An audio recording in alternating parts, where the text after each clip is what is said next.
it's Simona from FuelTheBodyWell.com, and today I'm going to talk about eating at family gatherings. I want to cover 2 points. One is making conscious food choices, and the other is making sure that you don't make the people around you feel uncomfortable with your food choices. So the first one is making conscious food choices. Sometimes our decision-making process for what we're going to eat is different when we're at home than it is when we go to a family gathering that centers around food. So what I would share with you is go in with an open feeling. Don't feel restricted. Don't give yourself a lot of don'ts. Just be very conscious about the choices that you make. So if you've seen some of my other articles, you know, in general, I follow the 80-20 rule. 80% of the time I like to choose things that fuel my body, and 20% of the time I choose things that just make my mouth happy, and that's okay. Just know what you're choosing, and so when you approach the food choices at your family gathering, know, am I consciously choosing foods that fuel me well, or do I want to enjoy something that I know I will feel tired later, but I'm going to eat it because my grandmother makes the best cookie and she made it just for me, and I'm going to eat it. Well, if you go with eating the cookie, or if you go with eating something that you know later might not feel great, that's okay. Eat it without guilt because you made a conscious choice to eat it. And when you're conscious, then maybe you'll have 1 or 2 instead of 5 or 10. The other thing, when you're consciously eating, if you've chosen something that you know might not be incredibly fueling, do it without guilt, but also support your digestive system.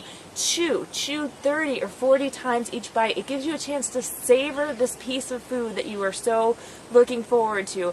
But it also supports your digestive tract in that it breaks down the food, and there's a lot of chemistry involved in chewing more.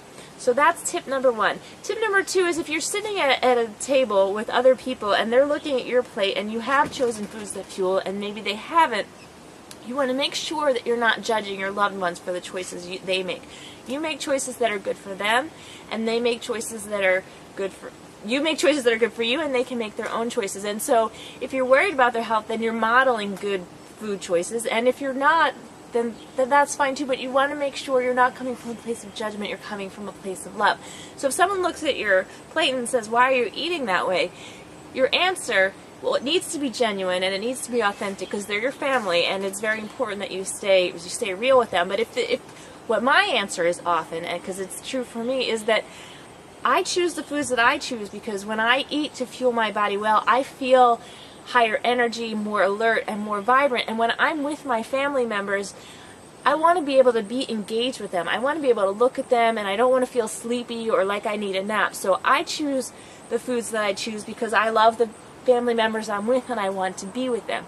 So that's really, it makes them feel special instead of making them feel judged by their food choices, because then they're just saying, oh, that's what fuels her body well, but this is what fuels my body well. And it helps them. Again, it models for them choosing foods that fuel their body well, but they're not being judged.